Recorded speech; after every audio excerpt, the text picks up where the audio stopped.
Welcome to Imperius Arcs, a show that gives you a quick rundown of what happened in a comic book story arc. My name is Nick. And I'm Adam, and today we're discussing the one-issue story arc Silver Age comic book origins of the Avengers. The origins of the Avengers? The origins of the Avengers. Can I share? Is it the one from Avengers #1?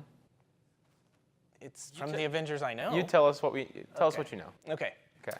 It all started back in World War II when there was this little skinny guy by the name of Steve Rogers who had this really weird looking CG face, and he jumped on a grenade. A bunch of stuff happened. Then he fought a red-faced Elrond. His plane crashed. Then we jumped to 2008 where Tony Stark was kidnapped, and he built some weapons, and they ended up making this big Iron Man suit that shot flamethrowers out of it, and it was really awesome. No, Nick. What do you mean no? Just stop, no.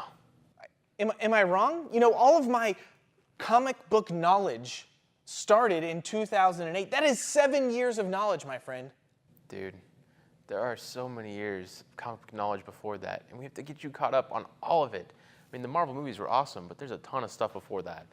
Okay, well then, smart guy, how did the Avengers come to be? Well, like any good superhero team-up story, the heroes are spurred into action by the acts of a villain. And this story's main villain is movie audience's favorite, Loki. You see, Loki schemes to defeat his brother Thor by tricking Hulk into wreaking havoc by destroying a railroad, you know, so that a train would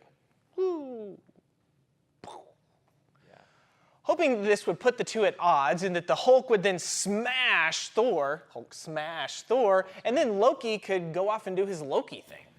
That's pretty close, but actually Loki knew that Hulk's sidekick... What? Yeah.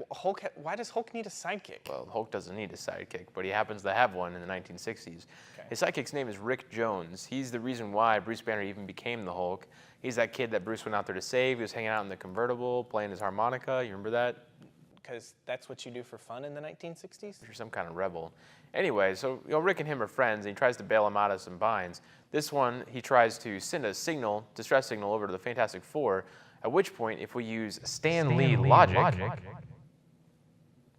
Loki diverts the signal to be picked up by Thor instead. But unbeknownst to Loki, it also gets picked up by Iron Man, Ant-Man, and the Wasp. So that's whenever the Avengers form, right? Not exactly. That's when they run into each other and they try to fight the Hulk. But Thor quickly realizes, again, if we use Stan Lee logic, that it's only an illusion, and it sets the Hulk off. Plus, back then, there were only a handful of villains to pick from, so Thor figured it was probably his half-brother Loki behind it all. So that's when they team up with the Hulk, and Captain America jumps in and punches Loki right in the face and saves the day. Man, I haven't said anything about Captain America. He's like 3 issues down the line before. We'll get to that another time. But otherwise, pretty much, yeah. The fight's pretty quick, after which Ant-Man comments on how well they work together as a team, and the Wasp, finally saying something, coined the name the Avengers. All right, so why was it that Marvel decided to put this book out? I mean, they hadn't had a team-up story like this. I mean, there were teams, the Fantastic Four and the X-Men, but this was the first time that they had individual characters that came together for one story, right? The biggest reason that Marvel made the Avengers, I would assume, is because DC had already done their own with Justice League. I mean, you combine their best heroes, make them fight a giant starfish, and everybody's happy. Plus, if I remember right from my comic book publishing history, Daredevil wasn't going to make their deadline on time, so they'd, slap together an Avengers team-up book, and there you go. Avengers were born.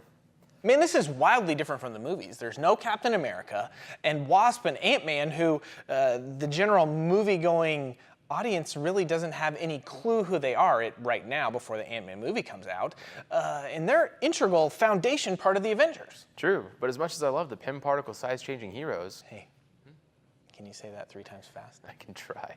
Pym particle size-changing heroes, Pym particle size-changing heroes, Pym particle size-changing heroes.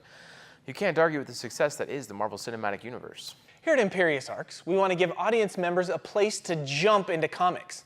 A lot of stuff that was written in the Silver Age, which is the 1950s and 60s, and the Bronze Age, which was the 70s and 80s, is, well, kind of difficult to read. Yeah, I mean, this stuff's iconic, but it's not exactly American literature by far. I mean, we want to facilitate your immersion into full comic book nerddom by continuing to give you quick synopses of classic story arcs to help fill in and bridge the gap from movie audiences to comic book readers. So we want to hear from you. Let us know by commenting below who your favorite heroes are, and definitely what are some of your favorite comic story arcs. And don't forget to like the video, and please reach out to us on Facebook, Twitter, or even Instagram. Until next time, I will be rewatching Daredevil on Netflix. And I will be growing my beard bigger.